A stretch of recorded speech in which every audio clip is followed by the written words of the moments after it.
2017년 4월 13일 17일차 거진읍에서 정동진 인증센터까지 124.3km. 어제 저녁에 식사를 한 식당도 아침에 영업을 한다고 했지만 아침부터 국수는 적절하지 않은 메뉴라는 생각에 다른 식당을 찾았다. 4, 50m를 더 가니 문을 연 집이 있어 들어갔다. 여러 가지 종류의 음식이 메뉴판에 적혀 있었다. 제육볶음과 된장찌개를 주문했다. 식사가 나왔는데 밑반찬이 깔끔했고 된장은 직접 만든 것처럼 짙은 갈색이었다. 제육볶음이 많이 달지 않았고 양도 제법 많았다. 된장찌개 7,000원, 제육볶음 9,000원. 아침 식사를 하면서 대화를 한 끝에 아내는 그만 집으로 돌아가기로 결정했다. 이틀 정도 예상되는 동해안 일정 기간 동안 같이 있다가 동해안 코스의 종점인 울진에서 춘천까지 차량으로 이동하려고 했었다. 그런데 내가 라이딩을 하는 동안 아내는 마땅히 할 만한 일이 없었다. 제주도에서는 여기저기 볼거리가 많았지만 여기 동해안은 그렇지가 못하기 때문이었다. 그렇다고 길이 촉박한 상황에서 울진에서 춘천까지 버스로 이동하며 거의 하루를 소모할 수도 없는 노릇이었다. 모두가 만족할 수 있는 방법으로 아내는 집으로 갔다가 이틀 후에 울진에서 다시 만나기로 했다. 며칠을 둘이 지내다가 이제 혼자가 되니 어딘지 허전한 기분이 들었다. 편의점에서 물을 사서 물통에 채우고 출발 준비를 마치니 8시 50분. 북천철교를 향해 출발해서 얼마를 가는데 해안선 철책 바로 옆에 설치된 자전거 길이 보였다. 우리는 아직 분단된 조국에 살고 있다는 현실을 피부로 느끼는 순간이었다. 내가 살고 있는 연천이나 옆 동네인 철원에서 DMZ 지역을 통과한다는 제목으로 개최되는 자전거 퍼레이드 행사에 참가를 해도 철책을 옆에 끼고 달리는 구간은 민통선 안에서나 만날 수 있었다. 그런데 여기 동해안에서는 이렇게 평범하게 만나게 되는 것이다. 약간 흥분된 마음으로 들어섰는데 무슨 이런 자전거 길이 있단 말인가. 100여 미터의 철책선 자전거 길 끝에 아주 가파른 경사의 계단이 버티고 있었다. 더욱이 한 번 더 놀라야 했다. 사진에 보이는 계단을 오르고 나면 오른쪽 산 등성이를 따라 길이 이어지는데 그 언덕길도 계단이었다. 이 계단에서 자전거를 메고 가다가 클리슈즈가 미끄러져 넘어질 뻔했다. 맑은 날씨에도 이런데 비가 뿌리는 날에는 어떤 일이 생길 수 있을까? 자전거를 머리 위로 들어 올린 채 군사 훈련을 하면 모를까? 이런 길은 도저히 자전거 도로라고 이름을 붙일 수 없는 것이다. 차라리 군사훈련이 덜 위험할 것이었다. 클리슈즈 대신 군화를 신었을 테니까. 분단의 슬픔에 젖은 가슴을 위로라도 하듯 멋진 소나무 숲을 끼인 길이 나타났다. 동해안 특유의 솔숲 정취를 느끼면서 페달을 밟는 순간 헬멧이 흔들리고 고글이 벗겨질 뻔했다. 턱도 흔들렸다. 숨을 내쉬기 위해 입을 벌리고 있었는데 치아가 서로 부딪혔다. 무슨 일인가 하고 도로를 살펴보니 노면 상태가 극심하게 불량했다. 이 길은 강경읍으로 진입하는 자전거 도로보다 더 심함은 심했지 덜하지 않았다. 그래도 이 길은 세금을 쏟아부은 자전거 전용 도로가 아니라는 사실에 배신감은 느껴지지 않았다. 연휴이거나 휴가철에는 관광객이 넘쳐 흐르는 고성군이지만 자전거를 타러 오는 사람은 거의 없는 것이 분명하다는 추측이 들었다. 관리가 소홀한 증거가 이렇게 눈앞에 펼쳐져 있었으니 말이다. 북천철교 인증센터에 도착했다. 마산 해안교를 건너면 바로 인증부스가 있는데 공원을 조성하는지 조경공사가 한창 진행 중이었다. 이 다리도 준공한 지 얼마 되지 않은 것이 분명했다. 남해안의 유서 깊은 도시 마산이 왜 어떻게 여기에 올라와 있는지 궁금했지만 주변 어디에도 그 설명이 없었다.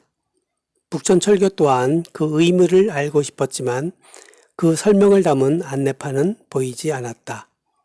주위를 둘러봐도 철교도 볼 수 없었다.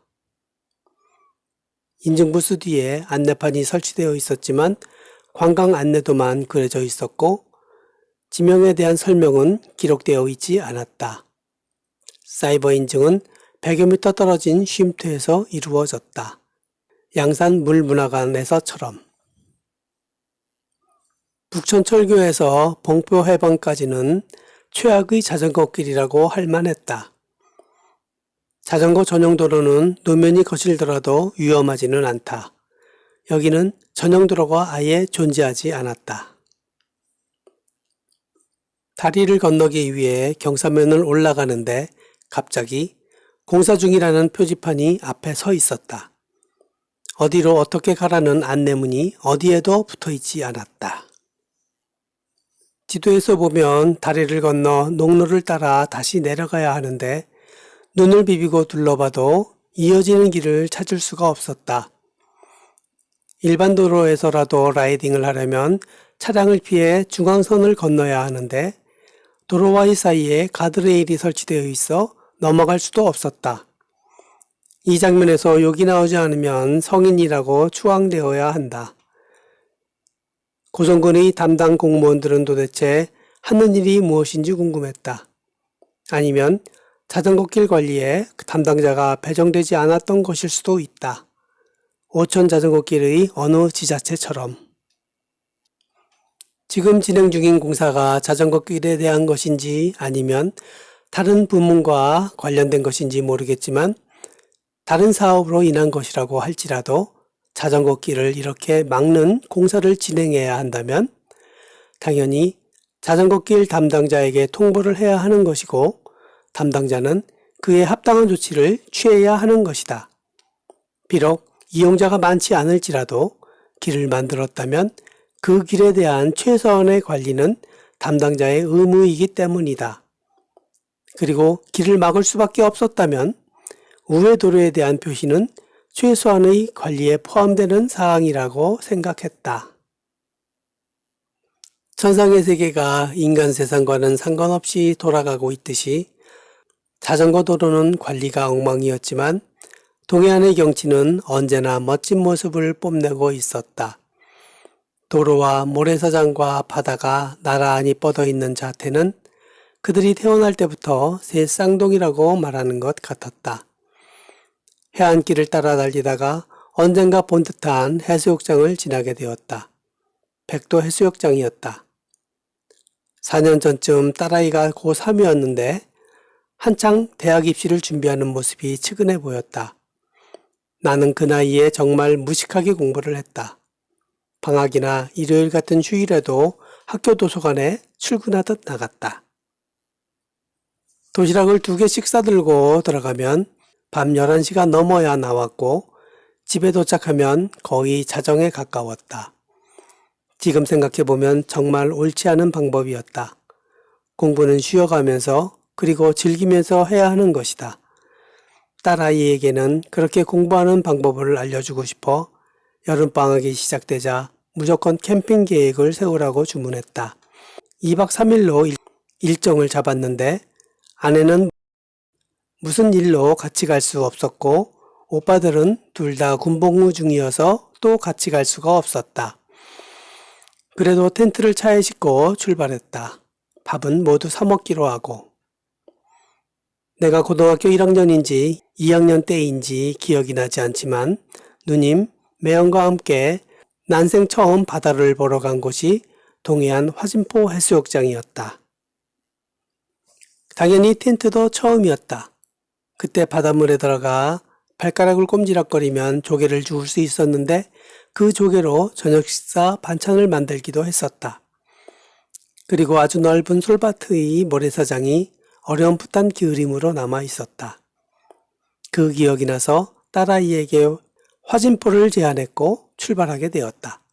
그때 화진포로 가는 길에 백도 해수욕장을 지나게 되었는데 정리가 잘 되어 있다고 느껴졌고 하룻밤 묵을 생각도 했지만 그늘이 없어 포기한 적이 있었다.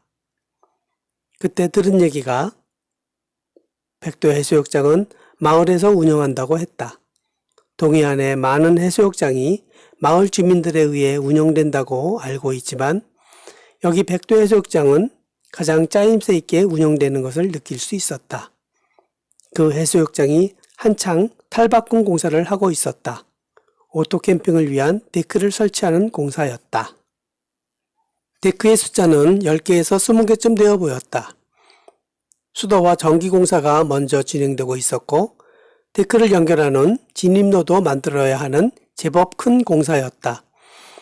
아무리 단합이 잘 되는 마을이라고 해도 주민들이 객출을 해서 이런 거대한 공사를 할 리는 없고 분명 고성군에서 상당 부분을 지원하는 공사였을 것이다. 캠핑장은 성수기에 큰 수입을 기대할 수 있는 사업이기에 지원하는 데에 주저하지 않지만 돈이 되지 않는 자전거 길은 아예 신경을 쓰지 않는다고 생각할 수밖에 없는 순간이었다. 통일전망대부터 여기까지 라이딩을 하면서 겪은 많은 황당한 일들이 바로 그 증거였다. 다시 한번 무자비한 공사 현장을 만났다.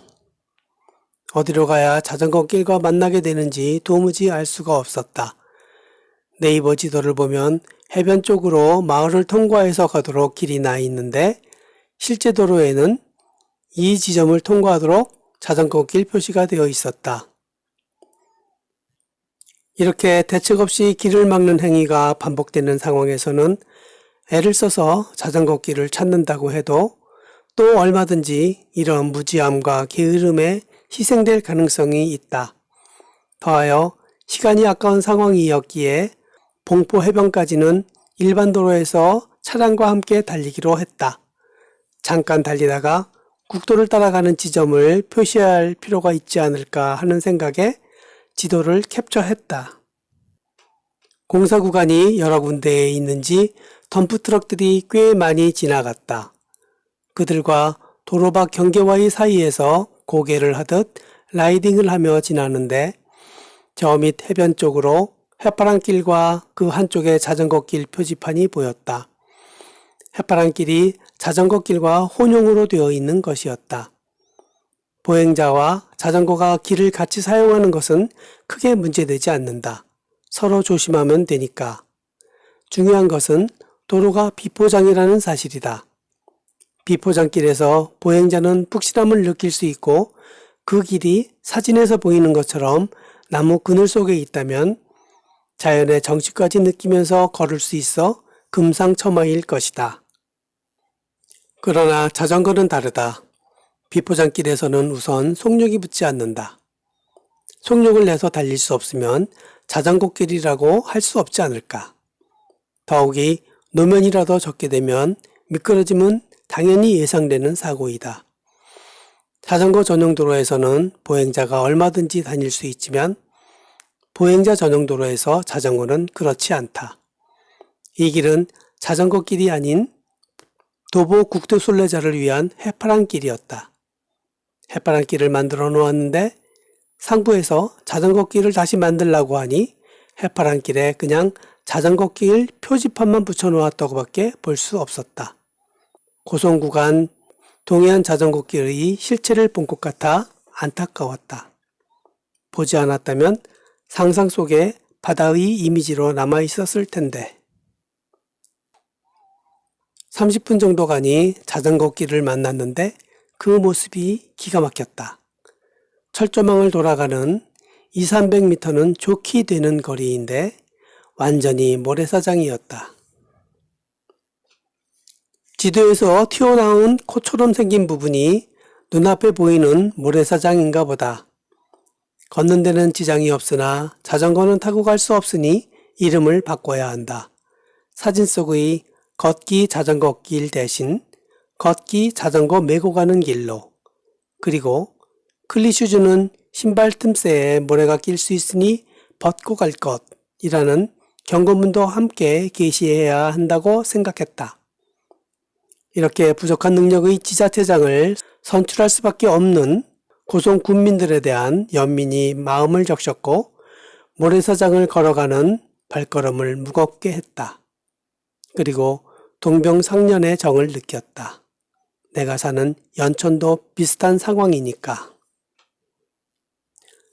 10여 분 더 갔을까 계단을 또 만났다. 그래도 자전거 길이 보이니 이 정도는 애교로 봐줄 수 있었다. 오늘 만난 어처구니 없는 일들에 비하면. 얼마 가지 않아 봉포해변 인증센터에 도착했다. 봉포해변은 멋진 관광지로 조성하는 중이었다. 수많은 사건을 경험한 뒤라 그런지 여기저기 미완성의 흔적이 어지럽게 흩어져 있었지만 그 경치마저도 아름다웠다. 캠핑 트레일러도 여러 대 보였는데 아직 대여를 실시하지는 않는 것 같았다. 인증부스 옆에 멋진 관광 안내도가 설치되어 있었다. 동해안 국토종주 자전거길이라는 제목으로. 안내는 멋지게 하고 있는데 적어도 여기까지는 자전거길이라고 부르기에 부끄러운 수준이었다. 말로만 그리고 소문으로만 듣던 전시행정의 실체를 눈으로 확인하는 순간이었다. 이래서 여행은 해야만 한다. 그것도 젊은이들이 많이 해야 한다. 안내문을 읽어보니 통일전망대부터 봉포해변을 지나 속초시계까지는 해파랑길과 자전거길이 겸용이란다. 이제야 오늘 본 자전거길이 모습이 이해되었다. 그러나 이해를 할 수 있다고 해서 용서까지 할 수 있는 것은 아니다. 집에서는 네이버 길찾기로 연금정 인증센터를 검색하는 데 무리가 없었는데 라이딩을 하며 휴대폰으로 찾으니 나오지를 않았다. 한눈 수 없이 앱을 실행시켰다. 앱을 사용하면 중간에 사진을 찍는 일이 매우 번거롭다. 그래서 동해안을 달리면서는 사용하지 않았는데 다행히 봉포해변에서 연금정까지는 사진을 찍을 만한 장면을 만나지 못했다. 연금정 인증센터는 약간의 주차 공간과 단촐한 휴게시설을 갖춘 공원 안에 있었다. 인증센터 이름에 정자를 붙일 정도면 제법 멋있는 정자가 있을 법한데 주변을 둘러봐도 눈에 띄지 않았다. 하다못해 연금정 가는 길 정도의 안내판 정도라도 있어야 할 텐데 그마저도 보이지 않았다. 연금정부터 동호해변까지는 시원한 장면이 많았다. 특히 이제까지 지나온 자전거길 중 가장 훌륭하다고 할 만한 구간도 있었다. 양양 오토 캠핑장으로 진입하는 구간인데 새로 단장한 지 얼마 되지 않은 표정을 하고 있었다.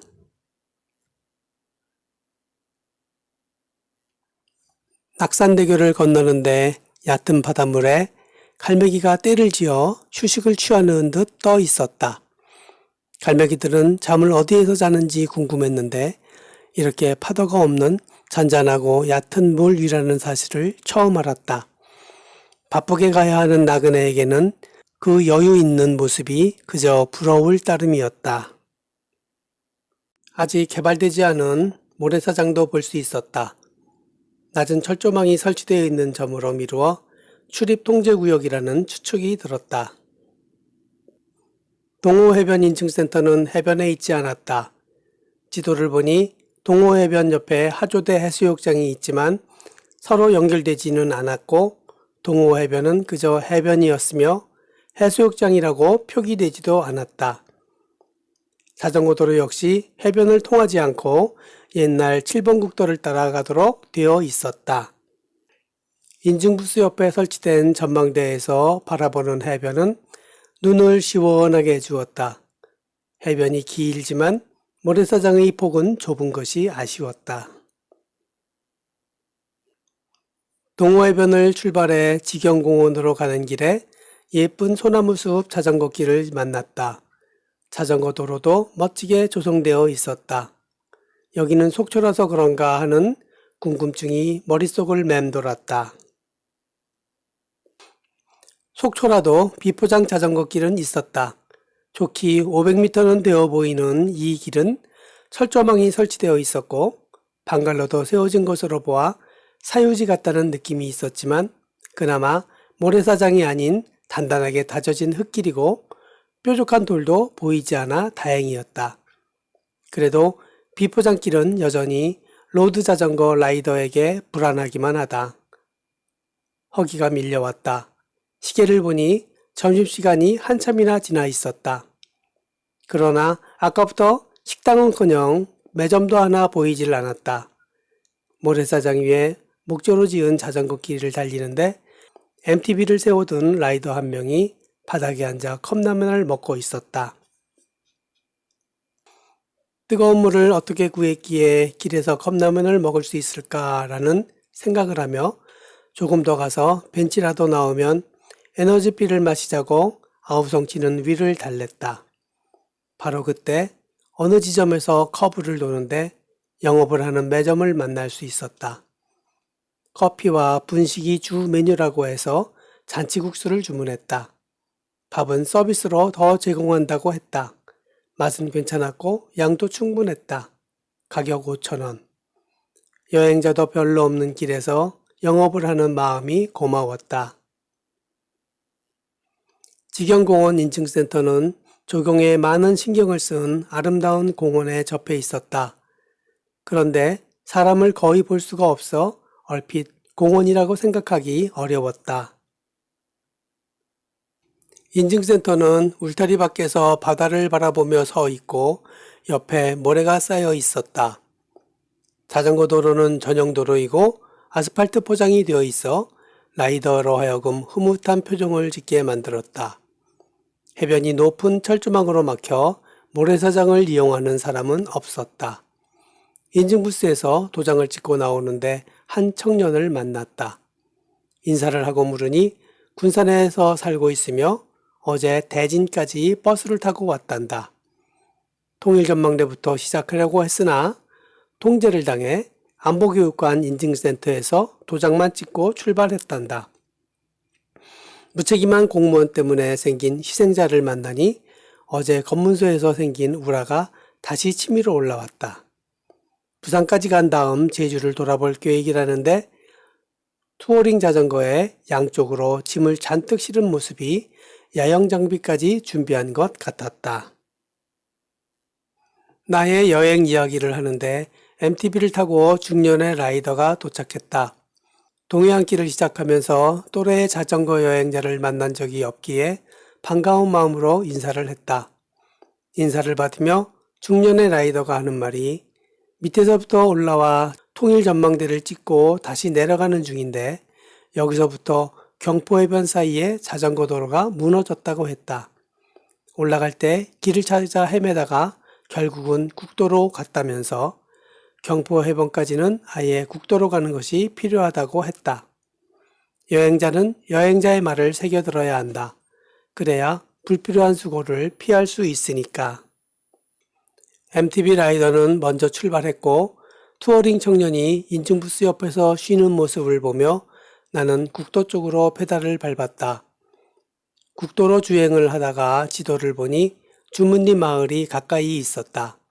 이쯤이면 무너진 구간을 지났으리라 판단하여 해변으로 내려가 자전거 길로 접어들었다. 경포 해변으로 가는 중에 도로, 자전거길, 백사장, 그리고 바다가 어우러지는 구간을 지났다. 꽤 길었는데 국도를 달리다가 만나서 그런지 더욱 반가웠다. 경포해변은 역시 유명한 관광지임이 분명하다. 이 계절에 평일인 이 시각에도 사람들이 상당수 찾고 있었으니 말이다. 인증센터는 공원 한가운데에 있었다. 백사장이 아주 넓었다. 깨끗하고 품위 있게 조성된 공원임을 알 수 있었다. 여러 개의 조각품들이 있는데 그 중에도 백사장 위에 세워진 뾰족한 탑은 단연 눈길을 사로잡는 작품이었다. 조각에는 문외한이라 그 의미를 짐작할 수는 없었지만 경포 해변의 상인들은 이 정도 인파에는 성이 차지 않는 모양이다. 음료수 자판기 외에는 요깃거리를 파는 상점이나 푸드트럭, 하다못해 노점상조차도 보이지 않았다. 오늘의 목표인 정동진을 향해 가는 도중 경포호를 지났다. 동해안을 여러 번 왔고 그 중에 강릉도 서너 번 왔었지만 경포호는 처음이었다. 이유를 생각해 봤더니 강릉은 업무차 들른 적은 있어도 휴가를 즐기러 온 적이 없었다. 휴가 때에는 고성이나 속초로 올라가거나 아니면 삼척이나 동해로 내려가기만 했었다. 더구나 경포호는 7번 국도에서 꽤 들어와야 하는 위치에 있는 것이었다. 처음 보는 아름다움에 감탄하며 주변을 감상했다. 특히 동해안에서 물에 비치는 석양을 볼 수 있다는 사실이 놀라웠다. 조금 더 늦은 시간에 방문했다면 붉게 물든 석양이었을 것이고 그런 석양이었다면 호숫가 벤치에 앉아 맥주를 손에 들고 시를 짓지 못하는 이태백이 되어 오늘 밤을 여기서 묵어도 좋겠다는 생각을 했다. 그러기에는 남은 시간이 아까워 정동진을 향해 출발했다. 경포해변에서 정동진으로 가는 길은 절반이 산길과 농로이다. 나머지 절반 중의 절반은 일반 도로와의 겸용이다. 일반 도로에는 두세 개의 고개가 있는데 충주 소조령보다 낫지 않다. 고개를 하나 넘은 것 같았다. 마을로 통하는 다리를 건너는데 갈매기가 모여 있었다. 미동도 하지 않는 모습이 잠을 자고 있는 것 같았다. 정동진에 가까워졌는지 다시 해안도로로 접어들었는데 해안 터널 위로 설치된 목재 고가 자전거 길이 인상적이었다. 처음 볼 때는 별거 아니라는 생각에 지나쳤고 올라서고 나서야 사진으로 간직할 만한 시설임을 깨달았다. 그런데 진입 전과 위에서 그리고 내려와서의 모습을 모두 찍어야 제대로 된 사진이라는 생각이 들었고 처음에 찍지 않았기에 나중에도 건너뛰었다. 다음을 기약하며 제주도에서 생긴 근육통이 재발했는지 페달을 밟을 때 왼쪽 정강이에 힘을 반밖에 줄 수가 없었다. 속도가 나지 않았다. 바람이 다시 세게 부는데 바람을 피해 쉴 만한 장소도 없었다. 정동진에 도착하니 서쪽 하늘에 붉은 노을이 거의 사라졌다. 그래도 오늘의 목표를 달성했으니 다행이었다. 정동진은 정말 대단한 관광지이다. 해변에 이렇게 멋진 공원을 조성했으니 그 한가운데에 인증센터가 있었다. 인증 업무를 마쳤으니 모텔을 정해야 했다. 모텔은 많은데 전화번호가 적힌 간판은 보이지 않았다. 어쩔 수 없이 돌면서 직접 물어보았다. 하나같이 컴퓨터는 없다고 했다. 어느 구석에 굿스테이라는 간판을 보고 들어가니 노트북을 빌려줄 수 있다고 했다. 세탁기가 대형이라 개인 빨래는 안 되고 탈수는 가능하다고 해서 묵기로 결정했다. 큰 방이 5만 원인데 4만 원에 결제했다. 들어와 보니 문경 소풍 모텔의 절반 넓이밖에 되지 않았다. 자전거를 방 안에 두기가 애매한 구조라 현관과 중문 사이에 세웠다. 관광객이 몰리는 지역에서는 방을 좁게 설계하나 보다. 충분히 이해가 가는 현상이다. 그러면 거진항도 관광객이 몰리나? 그렇다면 모텔의 숫자도 많아야 하지 않을까? 풀리지 않는 의문이었다. 혼자 묵는 여행객이라 칫솔과 면도기를 제공한다고 했다. 냉장고에는 생수 2병이 있었고 음료수는 없었다. 헤어드라이어는 있었고 커피포트는 없었다. 커피포트가 없으니 복도에 설치된 정수기도 의미가 없었다. 샤워기 밸브가 고장나 샤워기와 수도꼭지 양쪽에서 물이 나왔다. 춥다고 하니 그제야 난방을 가동했다. 와이파이는 가능했다. 자전거 여행자에게는 불편한 숙소이지만 노트북을 빌려주는 서비스 정신이 고마웠다. 워낙 유명한 관광지라 그런지 횟집 아니면 카페만 눈에 띄었다. 모텔 주인에게 현지인이 가는 식당은 없냐고 물으니 추천하는데 그 이름이 한식 뷔페라고 했다. 뷔페를 선호하지 않는 데다 식당의 외관이 뷔페하고는 어울리지 않아 선뜻 발걸음이 옮겨지지 않았지만 술안주가 아닌 식사를 제공하는 식당은 찾을 수 없었기에 안으로 들어갔다. 그런데 뷔페라고 하기보다는 주 메뉴인 정식에 밥과 몇 가지 반찬을 자유배식하는 형태였다. 인테리어와 가구 배치 및 반찬통의 정리 상태가 시골 식당의 전형적인 모습이었다. 약간 비위생적인 느낌이 없지 않았지만 어딘지 친근한 느낌으로 다가왔다. 반찬 맛은 좋았다. 오늘의 주 메뉴는 아구탕이었는데 아구를 비롯한 내용물이 풍성했지만 약간 텁텁한 맛이 났고 짜다고 할 만했다. 땀을 많이 흘린 나로서는 오히려 반가웠다. 손님의 대부분이 건설 노동자였는데 손님의 특성에 맛이 따라간 것일까? 시장하기도 했고 집에서는 쉽게 먹는 메뉴가 아니다 보니 배부르게 먹었다. 가격은 7,000원. 양이 풍성하고 주인의 인심도 좋았다. 그리고 가장 중요한 것은 정동진에서는 어쩌면 유일한 식당일 수도 있다는 점이었다.